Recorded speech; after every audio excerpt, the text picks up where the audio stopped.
Coba deh Anda ingat-ingat lagi, pelajaran apa sih di sekolah dulu yang paling nempel di kepala? Mungkin bukan karena rumusnya ya, atau tanggal sejarahnya, tapi karena cara gurunya ngejelasin itu loh, yang bikin kita langsung klik. Nah, hari ini kita punya sesuatu yang, wah, spesial banget.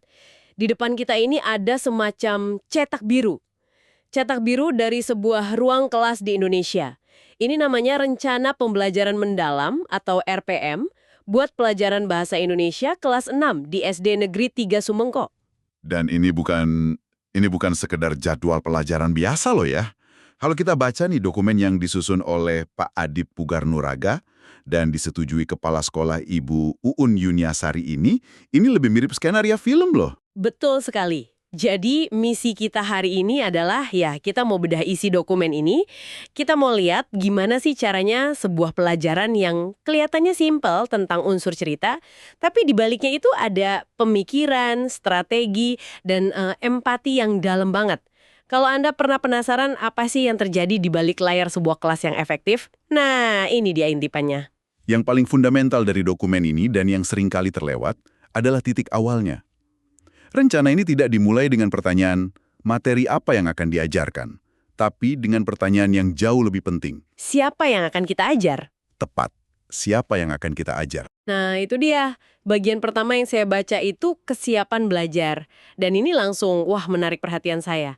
Biasanya kan kita asumsi semua murid sama aja gitu ya. Tapi di sini, gurunya Pak Adip sudah memetakan dengan jelas. Dia tahu, oke, sebagian besar murid udah bisa baca kalimat sederhana, tapi mereka masih butuh bantuan buat membaca yang tersirat.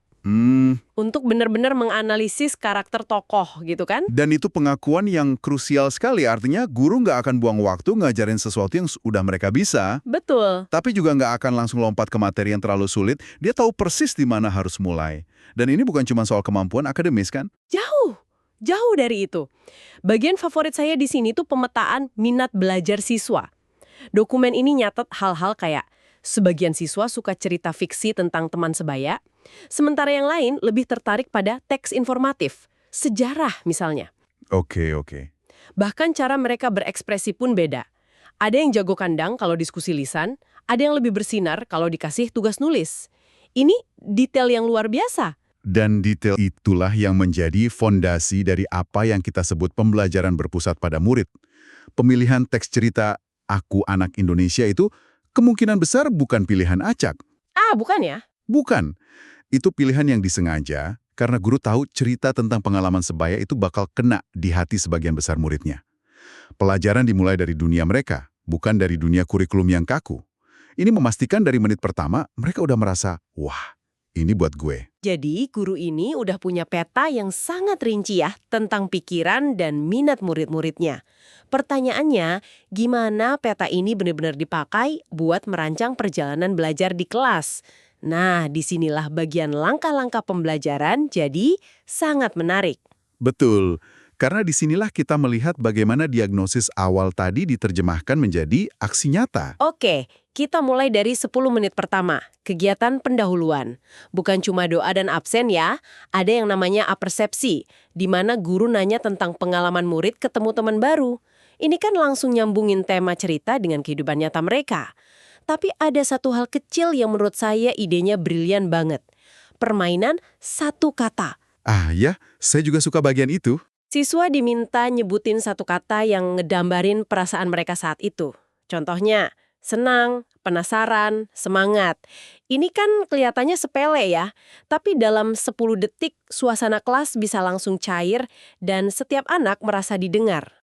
Dan dari kacamata seorang guru, itu lebih dari sekedar ice breaking. Oh iya, Itu adalah asesmen formatif super cepat. Guru bisa langsung membaca suhu di dalam ruangan. Apakah anak-anak ini siap belajar? Apa ada yang lagi murung? Informasi kecil kayak gitu sangat berharga untuk menyesuaikan pendekatan mengajar di 50 menit berikutnya. nah kita masuk ke kegiatan inti selama 50 menit. Alurnya jelas, guru ngejelasin konsep unsur intrinsik pakai PPT interaktif, terus siswa nonton video cerita Aku Anak Indonesia. Setelah itu ini yang penting, guru nggak langsung kasih tugas, dia melempar pertanyaan pemantik. Sesuatu seperti siapa aja tokoh di cerita tadi, sifatnya gimana, atau pesan apa sih yang kamu dapat dari cerita itu.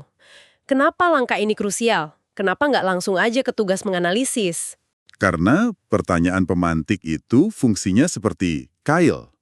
Tujuannya bukan untuk menguji, tapi untuk memancing rasa ingin tahu dan mengaktifkan pengetahuan yang udah mereka punya. Oke.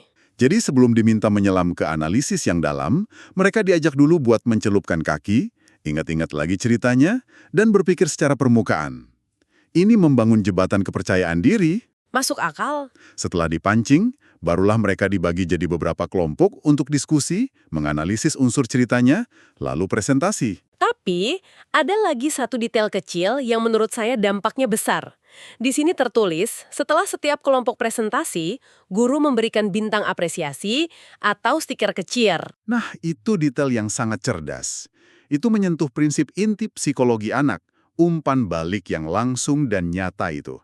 Sangat kuat. Oh gitu ya? Bukan nilai stikernya, tapi pengakuan instan atas usaha mereka itu loh. Tapi, ada risiko nggak sih kalau anak-anak jadi fokus ke stikernya, bukan ke esensi belajarnya? Jadi cuma ngejar reward gitu. Pertanyaan bagus. Resikonya selalu ada, tentu. Tapi kalau kita lihat konteksnya di sini ya, apresiasi itu diberikan setelah mereka berusaha presentasi. Bukan hanya untuk jawaban yang benar. Ah, oke. Yang dihargai adalah proses kolaborasi dan keberanian buat bicara di depan. Ini mengubah fokusnya dari mendapatkan jawaban benar menjadi berpartisipasi dalam proses belajar. Itu perbedaan yang fundamental dan bisa membangun motivasi internal, bukan ketergantungan pada hadiah eksternal. Oke, itu penjelasan yang bagus. Dan akhirnya, 10 menit penutupan. Pelajaran nggak berhenti gitu aja pas bel bunyi. Guru dan siswa menyimpulkan materi bareng, terus ada pertanyaan reflektif. Apa hal paling bermakna yang kalian pelajari hari ini? Ini ngajak mereka mikir tentang cara mereka belajar, bukan cuma apa yang mereka pelajari. Dan semua aktivitas yang kita bahas tadi, mulai dari diskusi kelompok, presentasi, sampai tanya jawab, semuanya bukan pengisi waktu. Rencana ini menjawab sebuah pertanyaan besar. Bagaimana cara kita mengajarkan dan menilai hal-hal abstrak seperti penalaran kritis, kolaborasi, dan komunikasi yang jadi tujuan utama pendidikan sekarang? Nah, gimana caranya? Jawabannya ya ada di desain aktivitas ini. Kolaborasi dilatih lewat kerja kelompok, komunikasi dilatih saat presentasi, penanaran kritis diasah ketika mereka harus membedah watak tokoh atau menemukan pesan tersirat. Setiap menit di kelas itu punya tujuan yang jelas. Nah, ini membawa kita ke bagian yang seringkali jadi momok, penilaian. Gimana coba cara seorang guru menilai sesuatu yang nggak kelihatan kayak kolaborasi? Disinilah dokumen ini benar-benar bersinar. Di bagian lampiran, ada lembar observasi siswa. Ini bukan soal pilihan ganda. Ini adalah pergeseran besar dari sekedar mengukur apa yang siswa tahu menjadi memahami bagaimana mereka belajar dan berinteraksi. Kebanyakan dari kita mungkin ingatnya cuma nilai ujian akhir kan? Itu assessment of learning, penilaian atas hasil belajar. Nah, yang ada di dokumen ini, terutama lembar observasi itu, adalah